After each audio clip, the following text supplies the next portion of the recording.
So, Frank, you think it's as simple as that? Like, if knock on wood, they lose tonight, It's over. You can't say that, No, though. it is, though. I'm sorry. Like, you're not beating the Florida Panthers 4 times in 5 games. If I would have told you when they were down 2-1 to Dallas, they were going to win 3 straight against the Stars, you would have said no shot. No, this is different. Dallas were one of the worst home teams in the playoffs left, and they said 2 more home games left there. Yeah. I think Still. And I also think there's a massive gap in quality of team. I think, I think looking back on that Dallas series, you see it now, but going into it, a lot of people thought Dallas was just going to steamroll the Oilers. It was going to be a quick series. That's what the conversation Heading into this was. series, the Edmonton Oilers weren't saying this for effect. Internally, they believed that the Florida Panthers were the best team they played all year. Yeah, and that is fair. In game 1, the Oilers, we talked about this yesterday on the show, and it's been hammered to death, but the Oilers were the better team in game 1, but the Panthers are going to have a pretty big punch in this game. Like, I think either way, tonight's a 1-goal game. If I was a betting man, I'd be going 1-goal gap on either side. Well, is Florida going to step up, or did we play well enough to slow them down? And that is, again, like I talked about, not a lack of respect the Oilers were getting coming into this series, but there were a lot of people who just did the whole, how is Edmonton going to adjust to Florida? No one talked about how Florida is going to adjust to Edmonton. Maybe there's a little bit of that. Maybe Florida is going to struggle to adjust to Edmonton. The speed, the attack. I mean, all of those are fair questions to ask. My point would be they still won the game. So you can talk about adjusting all you want. Mm-hmm. The Florida Panthers have another gear to get to. I'm not being negative. I outlined all the reasons to be positive yesterday. I'm just saying from a realistic perspective, if you're the Panthers, you go, we know we can play way better than that. We've got the better goalie, and we've already got a 1-0 series lead in a game that we probably shouldn't have won. There's not really any reason if you're the Panthers to sit there and go, hey, we're going to be feeling it heading into tonight. Yeah, and that's why, again, I made this point this morning on DFO Live. I think I said it yesterday. No matter what side you were on coming into this series in terms of predictions, you're probably feeling okay still about your predictions either way. Like, if you were an Oilers fan, you were probably thinking Oilers in 6 or 7. And I picked Oilers in 6. Yeah. So I'm not changing. I'm just saying you lose this game, and it's a really difficult. It's difficult for me to find a path to win. Win tonight, and the plan is still in place. You win tonight, and you're right back on track. Yep. You would have accomplished everything that you set out to here. Yeah. It didn't matter if you won 1 or won 2. The point was to at least win one of the 2. Yeah. That's all you ask for is the split. That's it. Big split. Banana split, Liam. You put the R in Oilers? I put the R in Oilers. I've been saying it for years. Not banana split. You had a very good looking cheesecake custard yesterday. Very on brand for you. You and BM both had So it. did I. It was delightful. It was fantastic. You're now down by the. Well, it was just it's what a was bougie that? way of saying ice cream, frozen custard. Yeah. Oh, yeah. Cream and custard are from the same mom. I dabble with custard from time to time. You don't? I heard No, you had a little coconut shrimp too. I did. That coconut shrimp was incredible. I don't even know what I dip told it you was going guys. into, That but place was legit. I told special. The you. oysters Look, were I fantastic. don't know a lot about a lot, but I know a lot about food. Yeah, that was a good recommendation. Shout out coconuts. All right. Coconuts was great. Getting back Did you guys get to La Bamba? You have to go to La Bamba I for know lunch. we've passed that place a couple of times. Where is it? There's a Mexican restaurant 5 minutes from here called La Bamba, and if you don't eat there, you can't even say your Oilers name. We're going there right after this then for a quick bite. You don't. Yeah, it doesn't even matter if it's good. If you Doesn't don't go- matter. It's If you don't go there, did you even Oilers Nation? well, we went on a lovely boat ride with the Seravallis yesterday. Yeah, Captain and Frank. in one of the canals, we stopped in front of this one house. There's just insane shacks. It's like they call this the Venice of America. And it said something doesn't matter. Leon. Oh, Ponce de Leon. Ponce de Ponce Leon. de Leon. Mm. Yes. That's a sign. Sign. Try You settle guys, in. La Bamba you lunch, guys should check out the crucial. history books. All right. Frank Seravalli for our friends at the Horses, digging through a couple of things here. Cody is in and says, anyone feel disheartened with the way we lost, though? Feels like a lost opportunity with how well we played. But I think the Oilers showed against Dallas that they can play well back-to-back games. They can play well 3 straight games. Like, Gonna need it.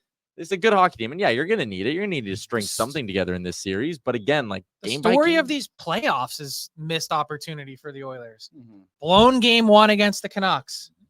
Chance to take a multiple series leads against the Canucks. blown game against the Dallas Stars. Mhm. It hasn't hurt them yet.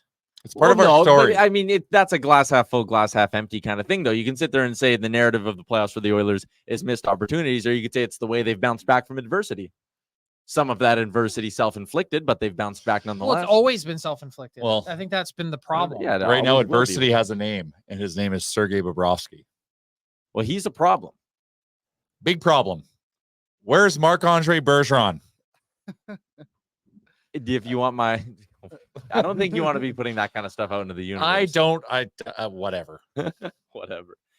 I think an interesting part as that game went on, and Gregor brought it up today on the DFO rundown, but the Oilers did start to make some adjustments towards trying to solve Bobrovsky up high. That's why Zach Hyman missed his chance, right? Because he just got a little bit too far under it. That's why Nuge missed that open net, because he knew he had to get it to the top of the net. So, is Bobrovsky in their head a little bit, or did they clue into what they need to do to beat him? You can go glass half full, glass half empty on that too. Probably a bit of both, but it does seem like what they were doing to start the game was just a bad idea to start with, and they should have probably just known that was his thing. That was the thing going into the series, that Bobrovsky is really good down low, and they seem to just want to do that over and over again until it was almost too late, obviously. Mm-hmm. But I think they'll be fine tonight. Like, you can only contain this offense for so long.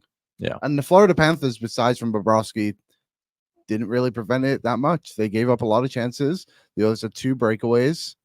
Just got to capitalize.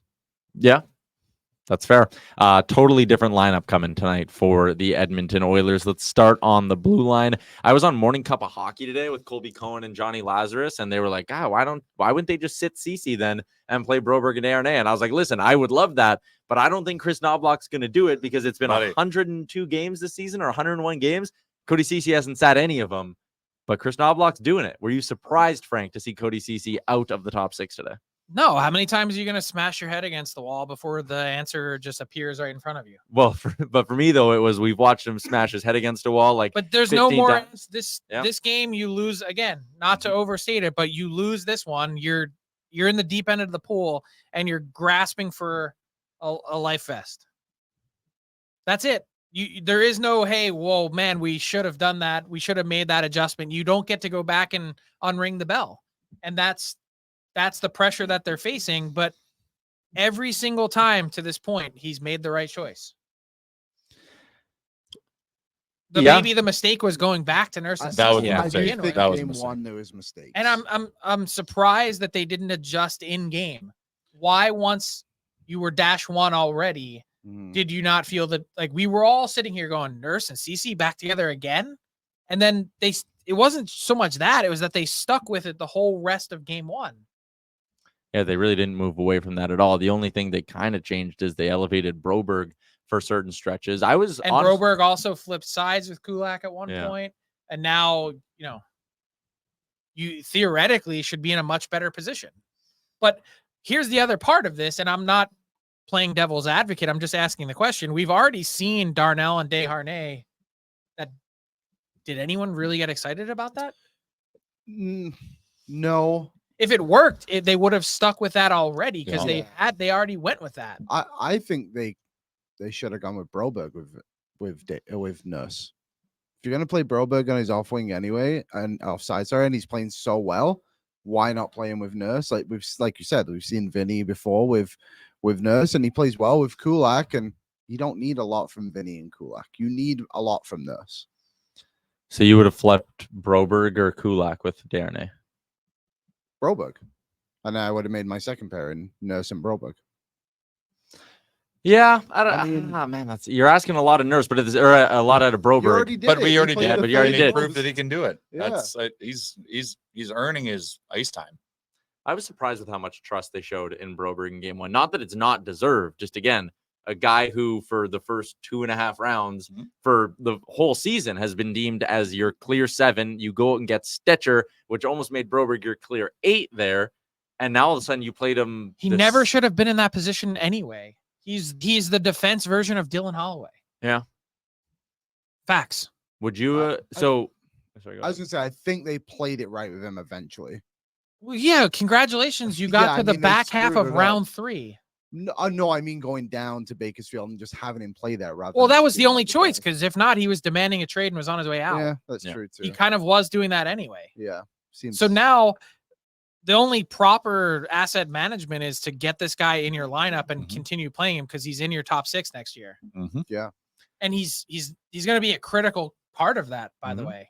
Yeah, I mean, the emergence of him and Holloway is a massive win throughout these playoffs, no matter how they end. They should have gone to him a long time ago. Yeah, maybe. And even you guys have been hammering the Holloway train forever. Why wasn't the same heartbeat? Why wasn't the same push made for Broberg? Because I understood the logic behind checking down from Kulak to Broberg, but the idea of trading away Ceci and giving Broberg those minutes wasn't really viewed as a realistic option for them. Should have been. But it wasn't. Well, they also talked themselves into the idea somehow that Tanev wasn't an upgrade over Ceci. Which is Insane. crazy town. Yes. Yeah. Is this what you would have done with the 6D tonight, BM, or would you have thrown Broberg or Kulak up with Nurse instead of Vin? I think I'm just surprised that Nobby's pulling CC out. Yeah. Nobody thought it was going to happen. I thought The maybe it'd be balls are 11 and steel, 7. my friend. He That was my line. has shown consistently that he's willing to make those moves. Yeah. Balls And the size of an Athabasca oil sands dump truck is the phrase that I used on dailyfaceoff.com. yeah, I went nutsack the size of the North Saskatchewan. That'd be large.